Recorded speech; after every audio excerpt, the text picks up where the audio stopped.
दोस्तों ईमान की एज कम थी, चलो मानते हैं उससे गलती होगी, मगर ईमान की जो वालिदा है, ईमान की जो मदर है, उनसे ये गलती होना वो गलती नहीं, वो जानबूझ के, और वो घटियापन था यार, सीरियसली घटियापन था। ईमान की मदर ने अपनी बेटी का घर जना उजाड़ने में 99% उसका साथ दिया। अस्सलाम वालेकुम जी, वेलकम बैक करता हूं एक ब्रांड न्यू वीडियो के अंदर। दोस्तों ये जो पीछे आप लोगों ने वीडियो देखी है जिसके अंदर ईमान की मदर ने एक स्टेटस लगाया अपना इंस्टाग्राम पे रिसेंटली कि अल्लाह बदला लेगा, मतलब कि यार सच्चाई सामने आने के बावजूद भी ये उम्मीद रख रही है कि जी अल्लाह बदला लेगा। मतलब गलत इन्होंने किया, गलत ये लोग करते रहे और भाई अल्लाह फिर भी बदला लेगा। मतलब गलत का साथ अल्लाह कब से देने लग गया, हमें तो आज पता चला है। लिहाजा मैं आगे डिटेल में बात करूंगा आप लोगों के साथ। फिलहाल ये वीडियो देखें जिसके अंदर बहुत ही सख्त अल्फाज बोले गए हैं, बहुत ही मैं तो घटिया अल्फाज बोले गए हैं ईमान और ईमान की मदर, मतलब ईमान की फैमिली की तरफ से इंक्लूडिंग ऑन शेख। बहुत ही घटिया वर्ड्स इस्तेमाल किए गए हैं। ये वीडियो सुन के मैं तो मतलब ये वीडियो देख के मैं हैरान परेशान हो गया हूं कि यार इतना पैसा, इतनी अय्याशी होने के बावजूद भी इन लोगों ने अपनी, मतलब अपने कहते हैं जी अपने पेट पे खुद ही लात मारना, इन लोगों ने अपने पेट पे खुद ही लात मारी है। आपकी माँ को परफ्यूम चोर कहा जाए, वो माँ जो आपको खुद अपने हाथों से लेके आई है, पाकिस्तान की सबसे बड़ी शादी करके लेके आई है, ठीक है। और मेरा नहीं ख्याल कि मुझे बताने की जरूरत है कि आपका कितना का खर्चा हुआ था उस पूरी शादी में। प्रमोशन मैंने की थी और इवेंट्स आपके हुए थे, ठीक है। जैसे आप कहते हैं ना कि जी मैंने पॉडकास्ट में बात नहीं की, लेकिन मैं ब्रॉड पे आके बात कर रहा हूं। मत छेड़े, हम बहुत ज्यादा सताए हुए हैं, मत छेड़े। हमने बहुत गालियां खाई हैं, हम इस टाइम पे इवल हैं लोगों की नजर में। रहने दें इवल ही, हमने कोई बात नहीं, अगले घर जाके हिसाब होना वहां पर कर लेंगे, ठीक है। आपकी माँ को परफ्यूम चोर कह दिया जाए, आपके यारों दोस्तों को जो आपके शोल्डर्स हैं उनको गैंडा, आपके बाप की जूती जितनी औकात नहीं है, आप ये बातें बर्दाश्त करेंगे? ये सब ट्रू है, यू नो डैट ये ट्रू है। अगर आप कहते हैं ना कि वो चीजें एआई जनरेटेड हैं, वो टेम्पर्ड हैं, आए मेरे साथ बैठे। नहीं, मेरी जर्नलिस्टिक डोमेन ने मुझे इजाजत नहीं दी थी उस वक्त, हाँ, कि मैं उसको प्ले करूं। वो मेरे पास था, जिस बंदे ने है था ना मेरे पास, जिस बंदे ने वो सबूत आपको भी दिया उस पॉडकास्ट के अंदर मैंने ये मेंशन किया है कि मेरे पास है, लेकिन मैं उसको चलाना नहीं चाहता। मैंने देखा पॉडकास्ट, मैंने देखा जिस बंदे ने, जिस बंदी ने वो सारा सामान आपको भेजा था ना, उसने मुझे भी भेजा था।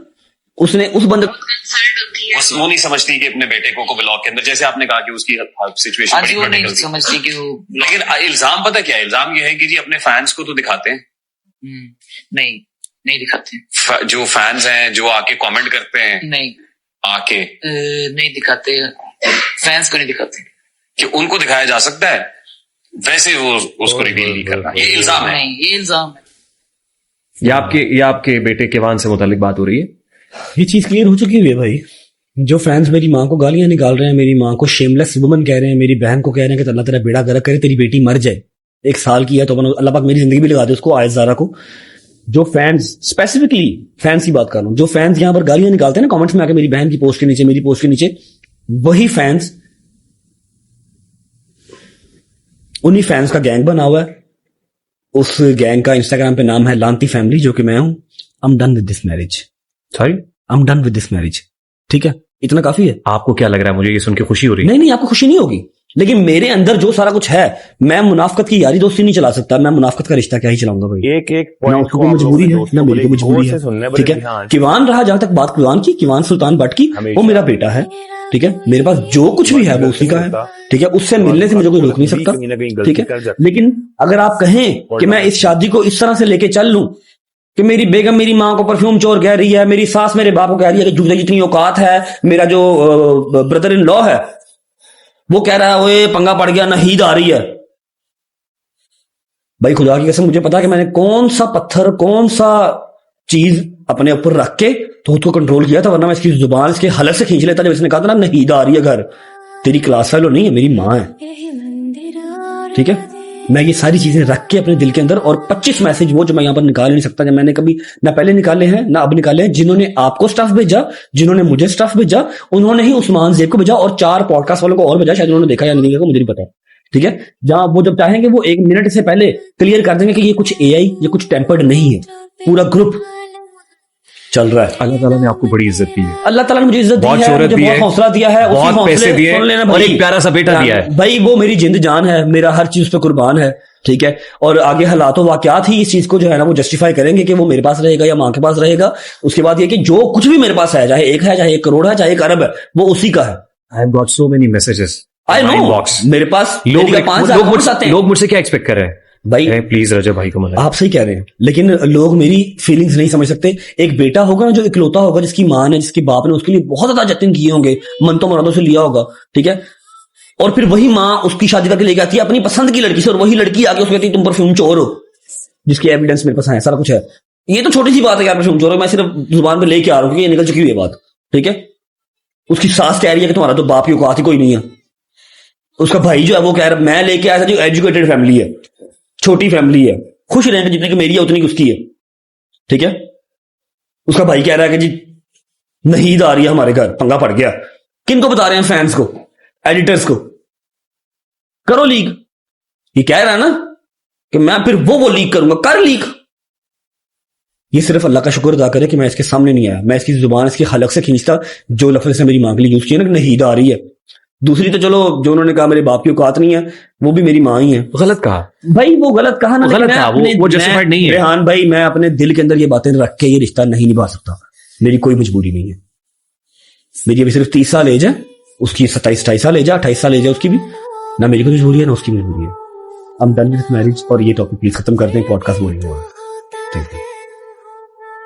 आपके बहुत सारे फैंस।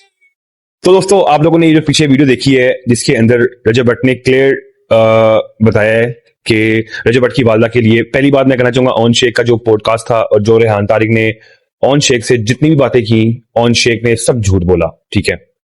दूसरी बात, ऑन शेख जब अगले दिन टिकटॉक लाइव पे आके जो उसने बातें की, जो स्टेटमेंट दी उसने रजब के हवाले से, ईमान के हवाले से, वो भी सारी जो ना सारी झूठी और साफ साफ पता चल रहा था कि सिंपैथी कौन ले रहा है। सही कहा है हैदर शाह ने और मांडोकर ने कि सिंपैथी जो ना ऑन शेख ले रहा है, और वाकई वो नजर आ रहा था जी, ऑन शेख सिंपैथी ले रहा है। रजब भट्ट ने बहुत ही क्लियर बातें की हैं, और साथ ही साथ उसने ये भी कहा कि उसकी मां को भी चोरनी कहा गया, मतलब चोर कहा गया है, ठीक है। और उसके अलावा और भी काफी वॉइस मैसेजेस जो है, अगर रजब भट्ट चला दे यहाँ पे, जो कि ईमान की मदर और मतलब जोन से भी जो है वो वॉइस मैसेज इस तक पहुंचे हैं, रजब तक पहुंचे हैं। मेरे ख्याल से वो इससे भी ज्यादा कोई घटिया वॉइस होंगे, जो कि रजब ने इज्जत मतलब ईमान की फैमिली पे पर्दा रखा और वो वॉइस को नहीं चलवाया रेहान तारिक के पॉडकास्ट पे। और इसके साथ एक और चीज मैं आप लोगों को क्लियर कर दूं, जो ऑन शेख ने कहा है ना जी, वॉइस को टेम्पर किया गया है, एआई बनाया गया है, फलां किया गया है। ऑन शेख जो ना भाई एक नंबर का झूठा इंसान निकला है। और अब साफ मैं कहूंगा, और भी जो ऑडियंस है उन्होंने भी कहा, मुझे कमेंट्स में आके उन्होंने काफी कहा कि जी ऑन शेख है कसूरवार, जो ईमान का घर बसने नहीं दे रहा। और अगर ईमान की डाइवोर्स होती है, जो कि अब लग रहा है कि 99% जना भाई होगी, ठीक है, क्योंकि रजब भट्ट ने साफ साफ कह दिया कि भाई आई एम डन, मैं ये रिश्ता आगे नहीं चला सकता। इतना कुछ होने के बावजूद ये रिश्ता आगे कंटिन्यू नहीं करना चाहिए, क्योंकि अगर ये रिश्ता कंटिन्यू करते हैं तो आप लोग खुद ही मुझे बताएं कि ईमान पे रजब भट्ट ने जो है मतलब जो पाबंदियां लगानी है वापस आने के बाद, मतलब वापस घर लाने के बाद, और ऑन शेख को साफ साफ टिकटॉक लाइव पे कह दिया, अपने व्लॉग में भी कह दिए कि ऑन शेख के लिए मेरे घर के दरवाजे सारी जिंदगी के लिए बंद है। मतलब ऑन शेख के साथ तो अब सारी जिंदगी जो है रजब का कोई सीन नहीं बन सकता, सीधा नहीं हो सकता, क्योंकि ऑन शेख ने बहुत ही चीप और बहुत ही घटिया हरकत की है। सच में बहुत से लोगों को ये बात कर भी लगेगी और बहुत से लोग एग्री भी करेंगे, गलत किया, ऑन शेख ने भी गलत किया है, और ज्यादातर ऑन शेख ही कसूरवार है भाई। जो ईमान और रजब भट्ट का रिश्ता खराब हुआ ना, इसका कसूरवार है ही ऑन शेख।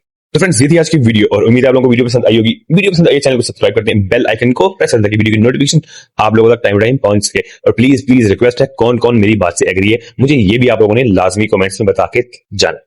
रिक्वेस्ट आप लोगों से। मिलता हूं आप लोगों से नेक्स्ट वीडियो में, तब तक के लिए मैं कहते हैं टाटा।